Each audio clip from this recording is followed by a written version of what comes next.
Cependant, voici, la main de celui qui me livre est avec moi à cette table. Le Fils de l'homme s'en va selon ce qui est déterminé. Mais malheur à l'homme par qui il est livré. Matthieu 26, verset 20. Le soir étant venu, il se mit à table avec les 12. Pendant qu'il mangeait, il dit: je vous le dis en vérité, l'un de vous me livrera. Ils furent profondément attristés, et chacun se mit à lui dire: est-ce moi, Seigneur? Il répondit: celui qui a mis avec moi la main dans le plat, c'est celui qui me livrera. Le Fils de l'homme s'en va selon ce qui est écrit de lui, mais malheur à l'homme par qui le Fils de l'homme est livré. Mieux vaudrait pour cet homme qui ne fût pas né. Judas, qui le livrait, prit la parole et dit: est-ce moi, Rabbi? Jésus lui répondit: tu l'as dit. Pour terminer, Jean 13, 21 à 30. Ayant ainsi parlé, Jésus fut troublé en son esprit, et il dit expressement: en vérité, je vous le dis, l'un de vous me livrera. Les disciples se regardaient les uns les autres, ne sachant de qui il parlait. Un des disciples, celui que Jésus aimait, était couché sur le sein de Jésus. Simon-Pierre lui fit signe de demander qui était celui dont parlait Jésus. Et ce disciple, s'étant penché sur la poitrine de Jésus, lui dit: Seigneur, qui est-ce? Jésus répondit: c'est celui à qui je donnerai le morceau trempé. Et ayant trempé le morceau, il le donna à Judas, fils de Simon l'Iscariote. Dès que le morceau fut donné, Satan entra dans Judas. Dès que le morceau fut donné, Satan entra dans Judas. Jésus lui dit: c'est ce que tu fais, fais-le promptement. Mais aucun de ceux qui étaient à table ne comprit pourquoi il lui disait cela. Car quelques-uns pensaient que, comme Judas avait la bourse, Jésus voulait lui dire: achète ce dont nous avons besoin pour la fête, ou qu'il lui commandait de donner quelque chose aux pauvres. Judas ayant pris le morceau se hâta de sortir. Il était nuit. Prenez place, s'il vous plaît.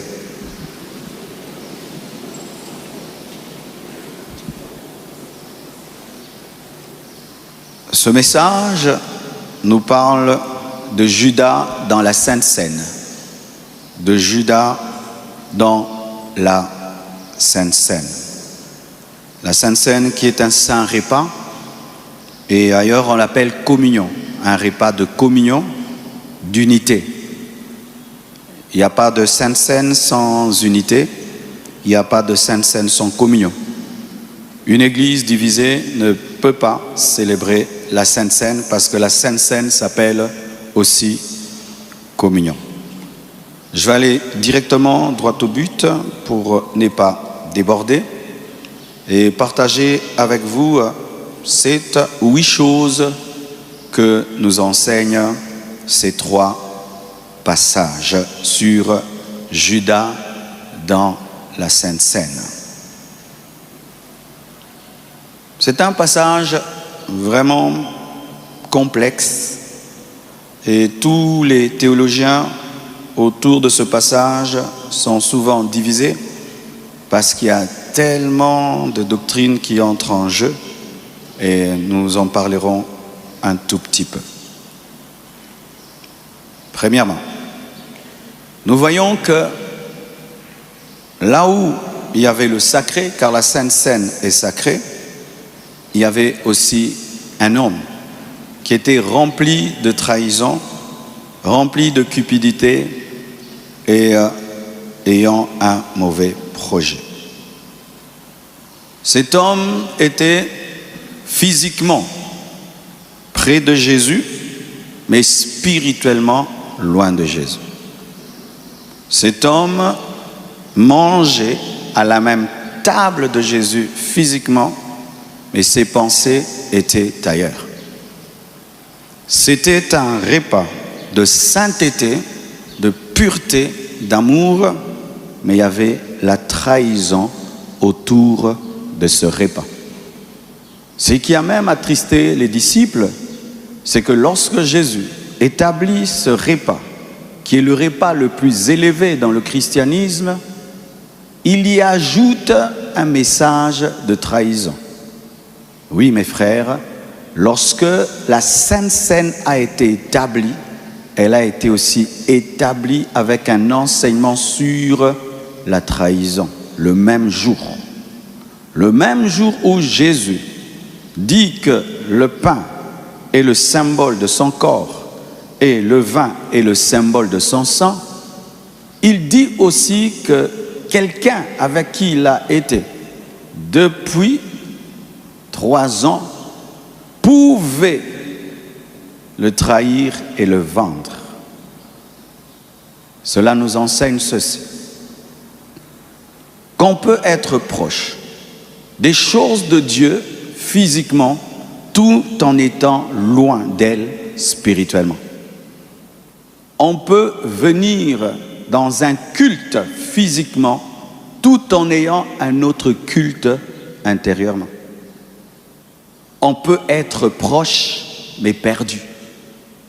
On peut être proche des choses de Dieu, être perdu. C'était ça le cas de Judas.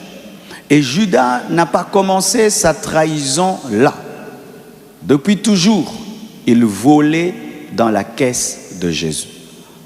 Une fois quelqu'un a fait une grande offrande à Jésus, il a donné un parfum, une femme a donné un parfum très cher, répandant sur Jésus. Et Judas a dit: pourquoi ce gaspillage? Il fallait que nous puissions vendre le parfum et le donner aux pauvres. On croirait qu'il avait compassion de pauvres en soi. Il voulait que cet argent soit déposé dans la caisse pour qu'il puisse détourner cet argent.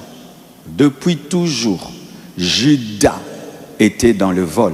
Depuis toujours, Judas était dans la déloyauté. Et voici ce que fait toujours le péché. Le péché n'est pas statique. Le péché est dynamique. Le péché commence petit, mais ne finit pas petit. Il finit toujours par grandir et prendre toute ta vie. Il avait commencé par des déloyautés secrètes, volant l'argent dans la caisse de Jésus, jusqu'à ce qu'il ait eu le projet de vendre le propriétaire de la caisse. Amen. Hein? Il a commencé par prendre des petites sommes dans la caisse de Jésus jusqu'à ce qu'il a décidé de vendre le propriétaire de cette caisse parce que le péché est croissant.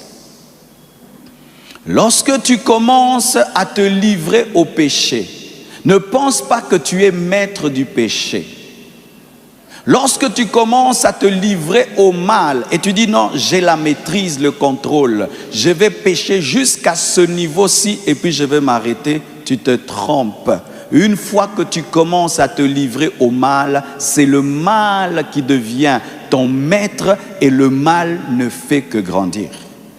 L'image qui est donnée du mal dans la Bible, c'est la lèpre.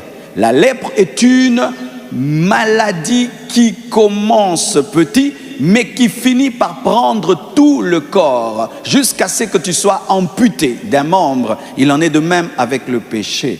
Tu vas commencer à t'amuser avec une petite cigarette, demain 2, et puis demain un paquet, et un jour, tu as un cancer des poumons, mais tu avais commencé avec une petite cigarette. Tu avais commencé par voler $10 dans la caisse de ton entreprise, demain 100, 1 million, et un jour, tu peux faire un détournement monstrueux parce que le péché est croissant. Tu as commencé par donner un petit bisou, tu vas te retrouver dans l'adultère. Tu as commencé par consulter ceux qui lisent les mains. Un jour, tu finis en train d'invoquer Satan en personne. Pourquoi? Le péché grandit.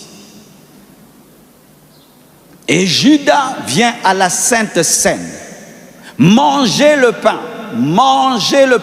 et boire le vin, prophétisant la mort et la résurrection de Jésus, mais dans sa tête et son cœur, il a déjà pris de l'argent. Il a déjà pris la décision de vendre Jésus. Frères et sœurs, vous êtes venus ce matin pour la Sainte Seine. C'est votre présence physique. Vous êtes là physiquement. Mais est-ce que spirituellement, vous êtes là? Ta présence spirituelle, ce sont tes pensées. Quelles sont tes pensées? Judas était là physiquement, mais ses pensées étaient ailleurs. Tes pensées sont où? Tes pensées sont dans quoi? La présence spirituelle de Judas, c'était ses projets. Il mangeait, mais il avait le projet de vendre. Quel est le projet que tu as? Les disciples qui étaient autour de la table pensaient que Judas était avec eux parce qu'il n'avait pas le discernement des esprits. Mais Jésus qui connaît l'homme, pas au travers de ce qu'il dit et ce qu'il présente, mais qui peut lire l'intérieur de l'homme, savait que Judas n'était pas là. Il était avec les prêtres, les sacrificateurs, mais il n'était pas là. Physiquement, il était là, mais il était avec les prêtres et les sacrificateurs. Ne sois pas Judas dans la Sainte Seine. Cela nous enseigne l'hypocrisie spirituelle. L'hypocrisie spirituelle. Judas mange, parle et agit comme les autres disciples, mais il n'est pas un disciple. Judas agit, parle, se comporte comme les autres disciple, mais il n'est pas un disciple. C'est une capacité d'être un caméléon. Le caméléon, à côté du blanc, devient blanc. À côté du noir, devient noir. À côté du vert, devient vert. Mais intrinsèquement, en lui-même, il n'est pas vert, il n'est pas noir. Il prend la couleur de l'environnement. Avec les saints, tu deviens saint. Avec les pécheurs, tu deviens pécheur. Avec les mondains, tu deviens mondain. Ces personnes qui sont à l'aise avec tout le monde, ce sont des hypocrites. Ce sont des caméléons lorsque tu es à l'aise avec tout. Un vrai chrétien n'est pas à l'aise avec tout. Il y a des choses qui le dérangent. Mais si rien ne te dérange, tu es un hypocrite. L'hypocrisie consiste à porter un masque en fonction de l'environnement. On veut la sainteté, je parle de sainteté. On veut l'amour, je parle d'amour. On veut ceci, je parle. Mais toi-même, tu n'as aucune position. C'est ça l'hypocrisie. Il parlait comme Jean. Il s'habillait comme Jean. Il était au même endroit que Jean. Mais il n'était pas un disciple. Es-tu réellement un disciple de Jésus? Es-tu réellement un disciple de Jésus? Tu t'es fait baptiser comme nous. Tu chantes comme nous. Tu danses comme nous. Tu as une Bible comme nous. Mais est-ce que tu es chrétien? Il est possible d'être avec les disciples sans être un disciple. Que ta proximité physique ne te trompe pas. Que ta proximité avec des disciples ne te trompe pas. Car tu peux fréquenter les disciples sans être un disciple. Tu peux fréquenter un lieu de discipolat sans être un disciple. L'hypocrisie spirituelle. C'est pourquoi la Bible nous dit en matière de Sainte Seine, dans 1 Corinthiens 11, verset 28, que chacun s'examine soi-même. Que chacun s'examine soi-même. Et j'ai toujours aimé une sœur dont je parle souvent dans les Saintes Seines. Lorsque nous étions à Lemba, on était peu nombreux, de sorte que je pouvais savoir qui a mangé et qui n'avait pas mangé. L'église, c'était seulement là. Alors je connaissais tous les ouvriers et tous ceux qui travaillaient à côté de moi. Et ce jour-là, je présente la Sainte Seine. Ma fille refuse de prendre la Sainte Seine. Et je l'ai remarqué. Quand c'est passé devant elle, elle a refusé de prendre. Alors je suis allé la voir. J'ai dit, pourquoi tu n'as pas pris la Sainte Seine? Elle me dira, pasteur, c'est parce que j'ai péché. Ben, je savais que cette fille était pure, bonne éducation, vraiment pure, pure, pure. J'ai dit, qu'est-ce que toi tu as fait? Elle me dit, pasteur, j'ai menti. Tu as menti, qu'est-ce que tu as fait? Eh bien, on avait un problème à la maison. On n'avait pas payé, je crois, l'eau ou l'électricité. Et lorsque les agents de la SNEL ou de la Régie des eaux sont venus à la maison, pour qu'on paye les factures et pour couper l'eau, j'ai menti que mes parents étaient absents alors qu'ils étaient dans leur chambre. C'est pourquoi je suis indigne de prendre la Sainte Seine. Niveau. Vous imaginez le niveau de sa sincérité. Elle a refusé de faire comme ceux qui craignent Dieu alors qu'elle n'a pas craint Dieu. Elle a refusé d'être hypocrite. Elle a refusé d'être Judas. Elle a refusé d'être Judas. Lorsque tu deviens un vrai chrétien et qu'on te présente la Sainte Seine et tu te rends compte que même si tu es chrétien, tu ne marches pas en ce temps-là comme Dieu veut, tu refuses de prendre la Sainte Seine. Refusez de prendre la Sainte Seine ce matin. Refusez de prendre la Sainte Seine ce matin si vous êtes des Judas. Nous ne faisons pas la Sainte Seine pour battre le record de combien de pains ont été mangés. S'il n'y aura que 2 personnes qui prendront la Sainte Seine ce matin, qu'il en soit ainsi. Ce n'est pas une obligation. La Sainte Seine est présentée. Elle n'est pas obligatoire. Alléluia.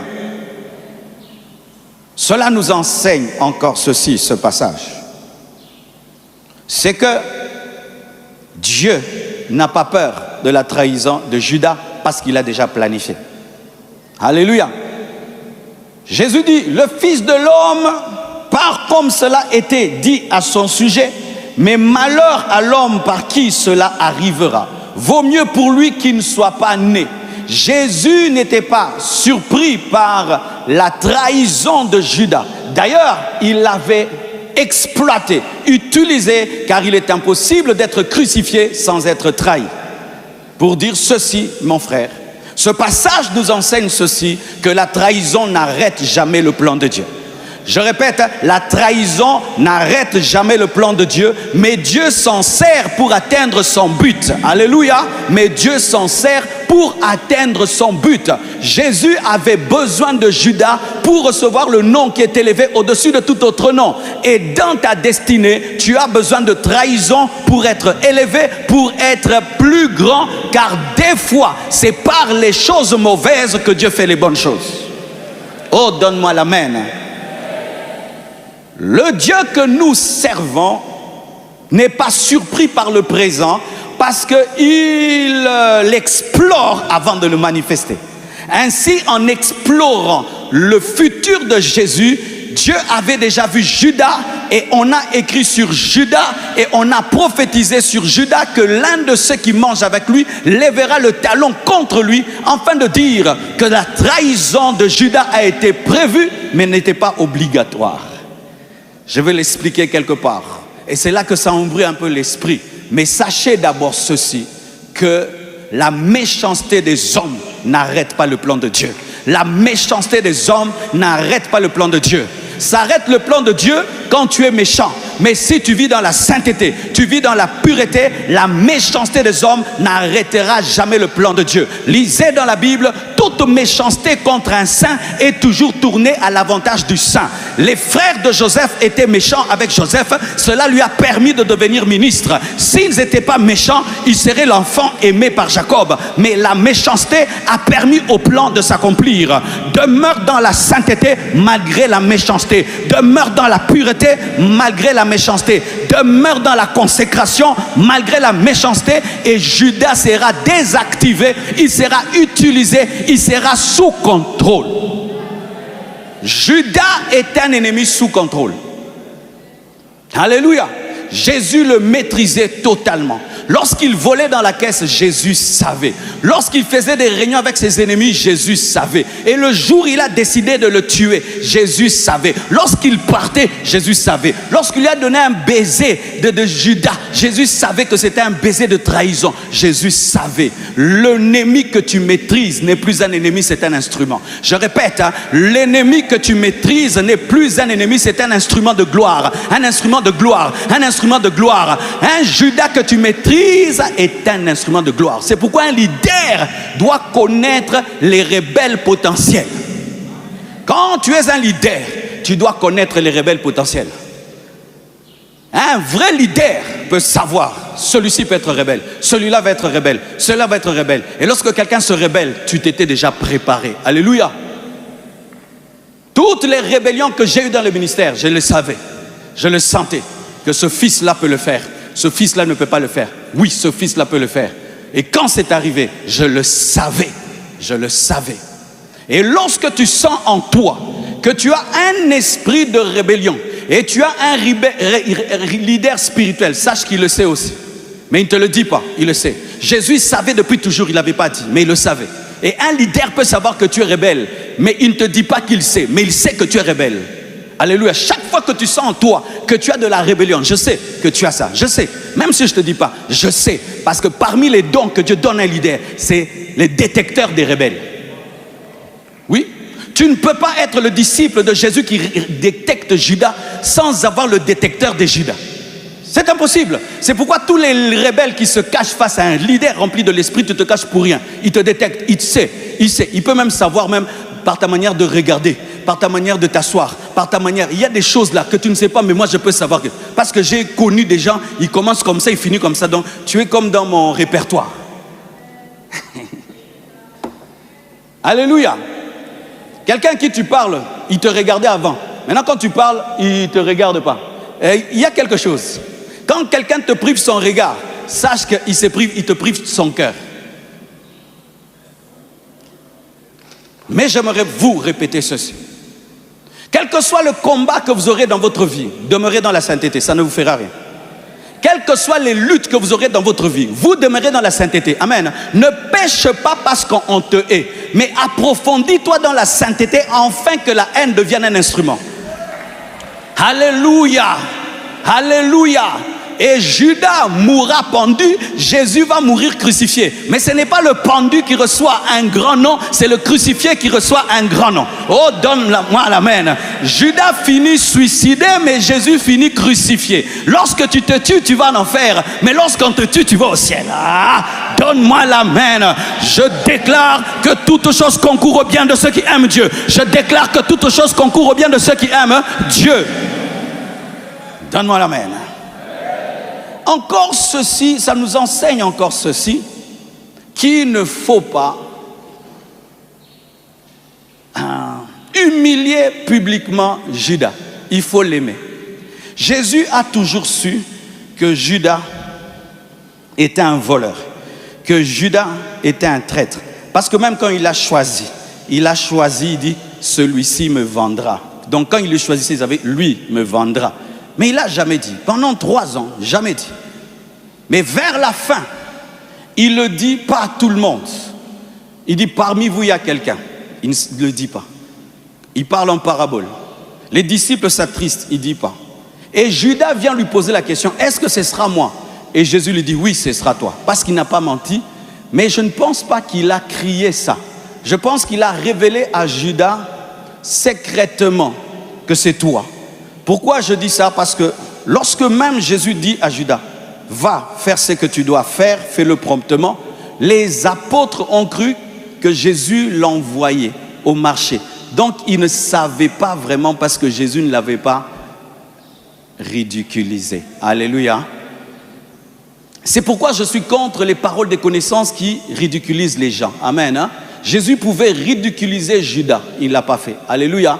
Mais il a seulement révélé à un disciple discret, alléluia, pas à Pierre. Pierre savait que lui, on ne peut pas lui dire, parce que si tu dis à Pierre, tout le monde le sait. Mais il a dit à Jean qu'il allait garder. Mais Matthieu a su après parce qu'il l'a écrit. Après, vous saurez, mais il y a un temps pour dire, un temps pour ne pas dire. Amen. Hein? Qu'est-ce que j'aimerais dire? Le don de parole de connaissance ne doit pas opérer pour humilier les gens. Je peux me tenir ici. Je sais que tel papa trompe sa femme. Je veux parler en code. Je veux dire, il y a un papa, tu es en train de tromper ta femme. Réponds-toi, abandonne. Même si je sais que tu es là.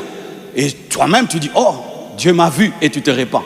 Et si je sens que tu t'entêtes, je peux t'appeler au bureau et te dire, papa, c'était toi dont Dieu avait parlé, répands-toi. Alléluia.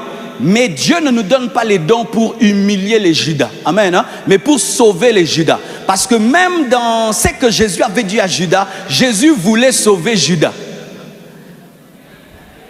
Tu me diras, ah pasteur, mais alors si Judas ne vendait pas Jésus, qui allait le faire? Quelqu'un d'autre allait le faire parce que c'était une prophétie générique. C'était une prophétie ouverte. Alléluia. Lorsqu'on annonçait que quelqu'un vendra Jésus, on n'avait pas dit Judas, on avait dit quelqu'un.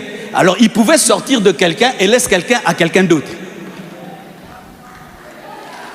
Et j'entends des gens qui disent, mais pourquoi alors Dieu a créé Judas alors qu'il savait que Judas allait vendre? Parce que Dieu ne nous impose pas notre volonté. Amen. Hein? Dieu te propose la vie, tu dois choisir la vie. Mais si tu as choisi la mort, il peut annoncer que tu as choisi la mort. Ce n'est pas qu'il te condamne à choisir la mort, mais il peut annoncer en avance que tu as choisi la mort parce qu'il peut se promener dans le futur et revenir dans le passé et habiter le présent. Oh, donne-moi la main. Alors mes frères et sœurs, il n'a pas humilié Judas. Mes fils, vous qui avez des dons de parole de connaissance, à la compassion, on ne fait pas ces choses-là. Tu appelles quelqu'un devant tout le monde, tu dis ses problèmes au monde entier. On ne fait pas ça ici. Et si un jour je t'inviterai, vous qui faites ça ici, tu m'époses à ta manière de fonctionner, pas à la compassion. Donne-moi la main et je vais parler. J'ai décidé de reparler à nouveau. Oui, je dois parler. Vous qui exposez les problèmes des gens à la télé par vos paroles de connaissance, pourquoi vous ne le faites pas avec vos parents? Pourquoi vous ne le faites pas avec vos soeurs et vos enfants?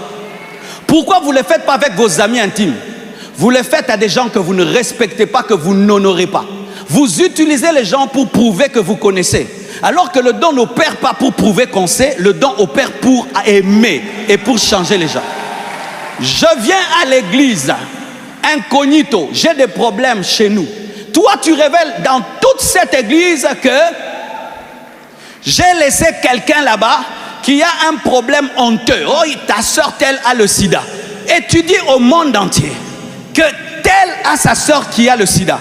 Mais cette soeur-là, c'est un être humain. Maintenant, partout, on sait qu'elle a le sida. Partout, même quand Dieu la guérira. Il y a des gens qui ne croiront jamais que Dieu la guérit.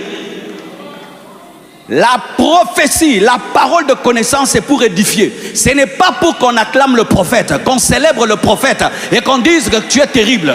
Lorsque la prophétie est mue par l'orgueil, il y aura toujours de la méchanceté, même si c'est Dieu qui parle. Car l'esprit du prophète est soumis au prophète. Ce n'est pas parce que tu as vu que tu dois dire.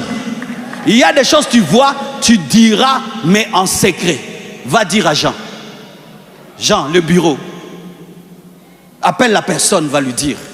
Qui se répand par humiliation? Qui se répand par humiliation? Quelqu'un dans le péché, tu viens. Viens ici. Tu es impudique, tu es ceci, tu es cela. Tu l'as humilié. Les médecins soignent les gens, mais ne disent pas, j'ai opéré. Ils ne filment même pas comment ils ouvrent les ventres des gens. Nous, on doit tout montrer. Ce n'est pas parce qu'on a des caméras qu'on doit tout montrer. Ce n'est pas parce qu'on a des caméras qu'on doit tout montrer. Et voici encore, j'aimerais te dire, vraiment écoute-moi bien. Si tu vas quelque part, on te dit, lève-toi, pour qu'on te dise devant le monde entier tes problèmes, ne te lève pas. On ne te tapera pas. On ne te fera rien. On ne te fera rien. Vous avez peur, pourquoi? C'est ta vie. Ne vous levez pas. Frère, lève-toi. Je suis en train de voir tel. Je ne me lève pas. Pourquoi? Tu veux détruire ma famille? Tu veux détruire ma vie? Toi, maintenant, on va t'acclamer. Moi, je vais sortir comment de cette église? Et qu'est-ce que je vais dire au travail, à l'université là-bas? Ne t'élève pas. Ce n'est pas Dieu. C'est Satan qui veut détruire ta vie au travers d'un serviteur de Dieu qui n'a pas la maîtrise de son don. Qui n'a pas la maîtrise de son don. Et beaucoup de gens sont détruits comme ça. Et donne-moi la main. Hein. Je parle en connaissance de cause. Hein. Je connais quelqu'un qui est mort comme ça. Une dame va au Nigeria. Elle va au Nigeria et là-bas le prophète, c'est ce qu'il fait. Il appelle comme ça. Et puis regardez ce que le prophète dit en public. Il dit, je vois... Non, c'était en Afrique du Sud. Oui, il va en Afrique. Il dit, je vois ta maman qui te combat. Pourquoi ta maman te fait ça? Pourquoi ta maman fait ça? Tous tes blocages, c'est ta maman. Tous tes blocages, c'est ta maman. La fille commence à pleurer. Maman, maman. Et mais quand aujourd'hui, tout le monde est connecté. Pendant qu'on fait ça, la maman était devant la télévision en train de voir. On est en train de la traiter de sorcière dans le monde entier. Cette maman est tombée, elle est morte. Maintenant, quelle gloire vous avez dans tout ça? Quelle gloire vous avez dans tout ça? Les hommes à qui nous prophétisons ont des enfants, ont des frères, ont des sœurs, ont des amis. Ils travaillent, ils ont des projets. Ça ne s'arrête pas ça. Quand on dit Amen, la vie continue. Le culte prend fin, mais la vie continue. Le culte prend fin, mais la vie continue. Maintenant, dehors, cette personne aura quelle vie? Frères et sœurs, c'est ta vie. Dans d'autres nations, on peut même te traduire en justice. Quelqu'un peut te traduire en justice que tu as touché à sa réputation. C'est pourquoi vous remarquez, on ne fait pas ça aux blancs, on fait ça qu'aux noirs, qui ne connaissent pas leurs droits. Oui, il y a des choses qu'on ne fait qu'aux gens qui ne connaissent pas leurs droits. Et en plus, une prophétie, des fois, 5 choses peuvent être vraies, mais une chose est fausse. Mais la fausse chose là se mélange aux vraies choses. Et comment je vais rattraper ça? La vidéo a 5 millions de vues. Comment je vais rattraper ça? Jésus n'a pas exposé Judas. L'homme qui allait le tuer. L'homme qui allait le tuer. Il a parlé en parabole de Judas. Il a parlé en parabole de Judas. Il a parlé en parabole de Judas. Il a parlé en parabole de Judas. Pourquoi? Il espérait sauver Judas.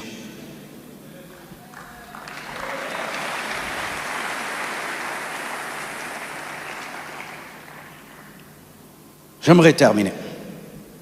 N'oubliez pas ce que je vous ai dit. Et Satan entra en Judas. Satan n'est pas trop écrit dans la Bible. Mais là, clairement, on dit Satan entra en Judas. On ne dit pas un démon.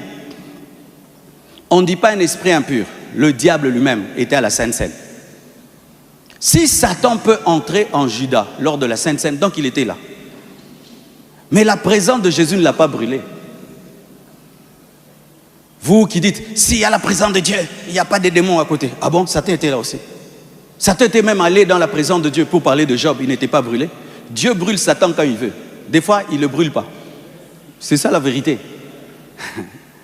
Il y a des gens qui ont des doctrines pareilles. Comme là, il y a un homme de Dieu, ici, il ne peut pas avoir un démon. Oh, toi, tu es plus que Jésus. Satan est entré en Judas et Judas n'a pas fait ya nazozuka ya mais c'est ça, non?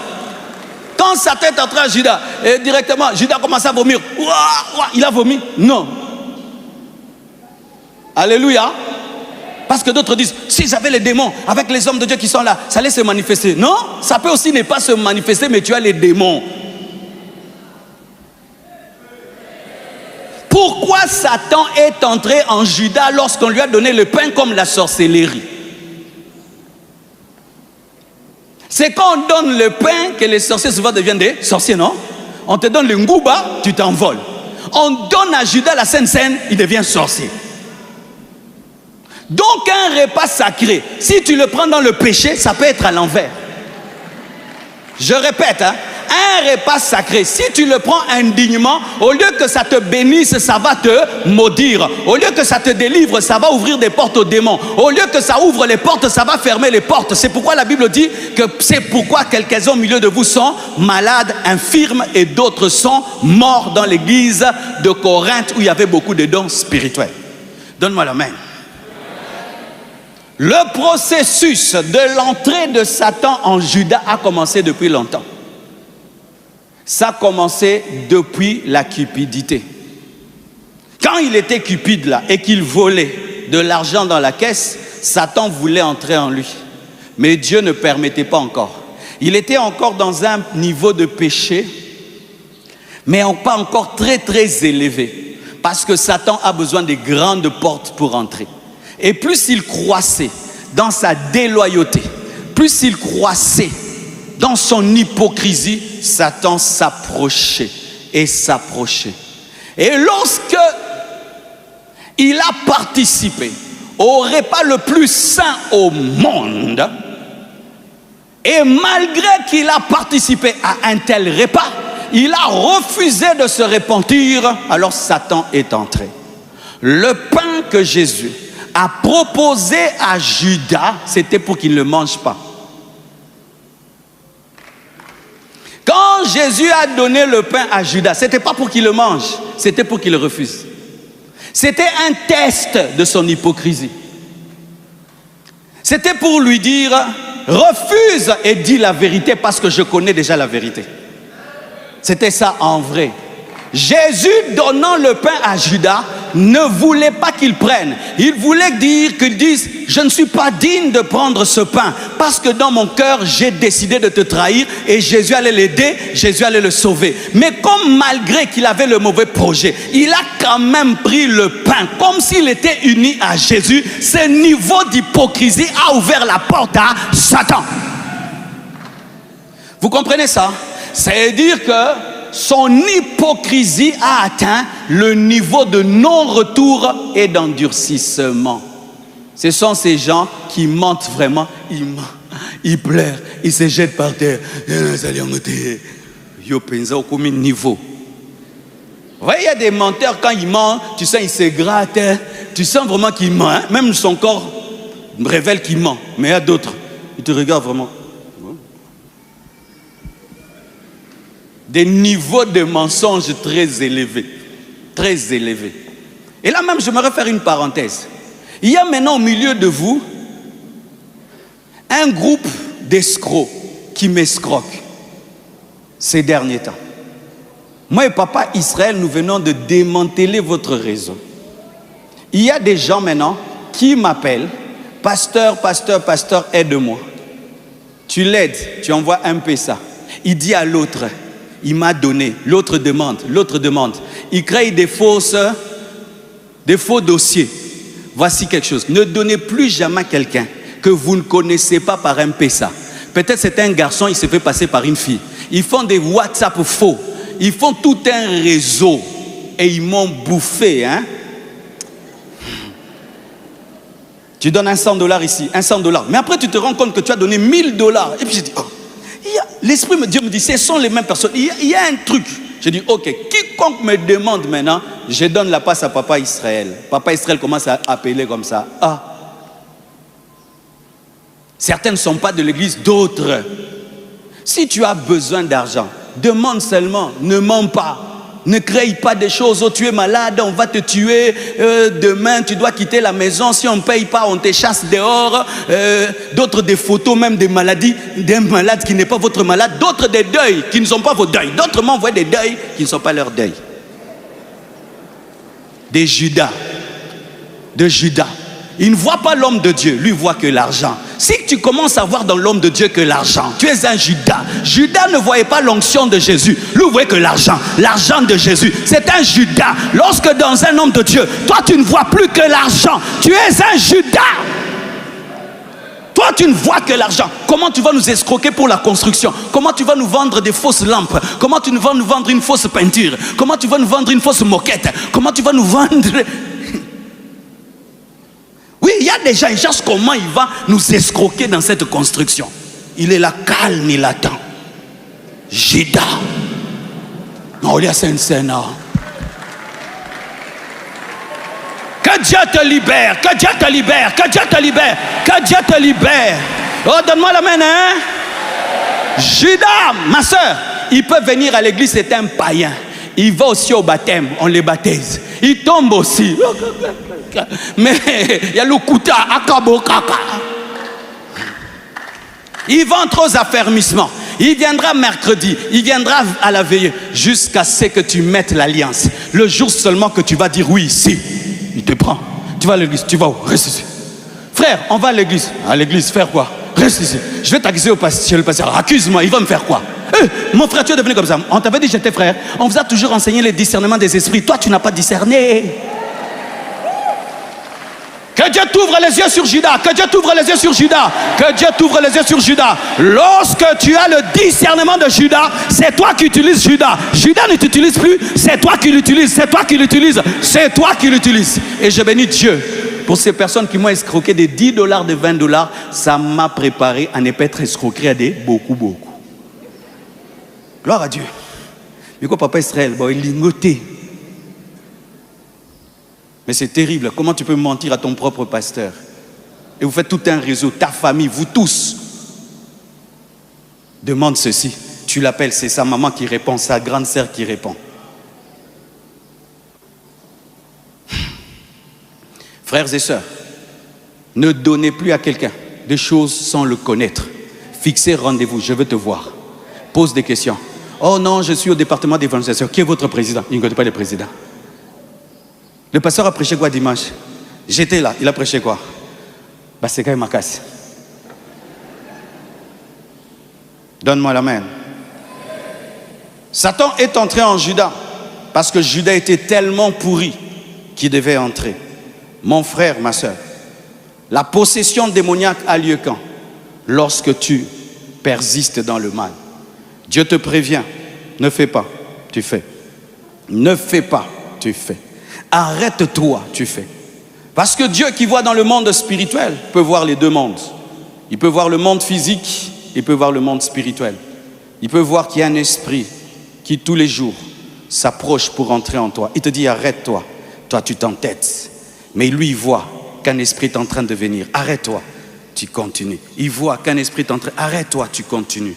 Judas, arrête-toi. Je suis sûr que dans les enseignements de Jésus, Judas était touché, mais il s'entêtait. Je suis sûr que dans les prédications de Jésus, Judas était touché, mais il s'entêtait.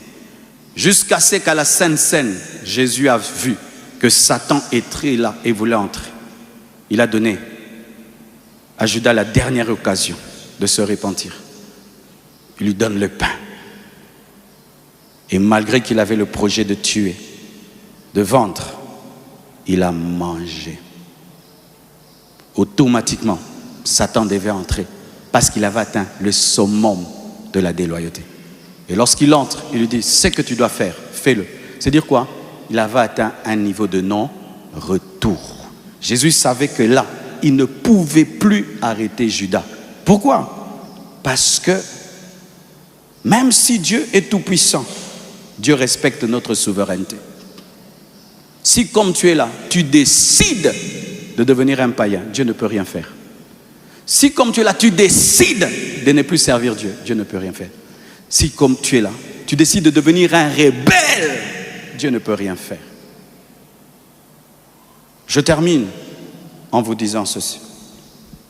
Ne soyez pas des Judas dans la Sainte Seine. Et Jésus t'aime. Il n'a pas chassé Judas de la Sainte Seine.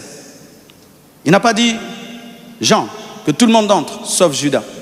Il a laissé Judas entrer dans la Sainte Seine, participer à un repas d'amour, parce qu'il espérait pouvoir l'arrêter. Tu es ici ce matin? Est-ce que sincèrement, tu peux prendre la Sainte Seine dignement? As-tu une vie qui te rend digne de prendre part à la Sainte Seine? Je te supplie, si tu n'as pas une vie digne, ne prends pas la Sainte Seine. Mais ne t'arrête pas à être rejeté par un repas. Que le rejet du repas t'amène à réfléchir. Quelle réflexion faire? Si un pain peut me rejeter, si un vin peut me rejeter, si le symbole de son corps, le symbole de son sang peuvent me rejeter, alors lui-même, est-ce qu'il m'acceptera? Si ma photo te chasse, est-ce que ma personne t'acceptera? Si la Sainte Seine te refuse, est-ce que Jésus t'acceptera? Jésus voulait que Judas rate la première Sainte Seine, mais qu'il prenne d'autres Saintes Seines. Jésus voulait réveiller la conscience de Judas pour lui dire, tu es faux, mais tu es avec moi, répands-toi. Comme aujourd'hui m'a dit de réveiller votre conscience, mes frères. Nous pouvons être des chrétiens, nous pouvons être des enfants de Dieu, mais nous sommes faux. Participant au culte, faisant des choses. N'oubliez pas que Judas chassait même les démons. Jésus a donné le pouvoir à ses disciples, même à Judas, de chasser les démons. Jésus a donné le pouvoir à Judas de chasser les démons. Judas chassait les démons, mais c'était un traître. Tu peux faire des miracles, tu peux manifester l'onction, manifester la connaissance divine et prêcher terriblement, mais tu es un Judas. Ne prenez pas la Sainte Seine. Comment peux-tu aimer ma photo sans m'aimer? Comment peux-tu aimer le symbole de son sang, de sa chair, sans l'aimer lui? Comment veux-tu manger le symbole sans manger le véritable? Et voici, si un repas te refuse, sache que l'enlèvement te refusera. Si un repas te trouve indigne, sache que son retour dans les airs te trouvera indigne. En soi, la Sainte Seine est un baromètre de notre enlèvement. La Sainte Seine est comme un précurseur de l'enlèvement. Chaque fois que tu te trouves indigne de prendre la Sainte Seine, tu es indigne d'être enlevé.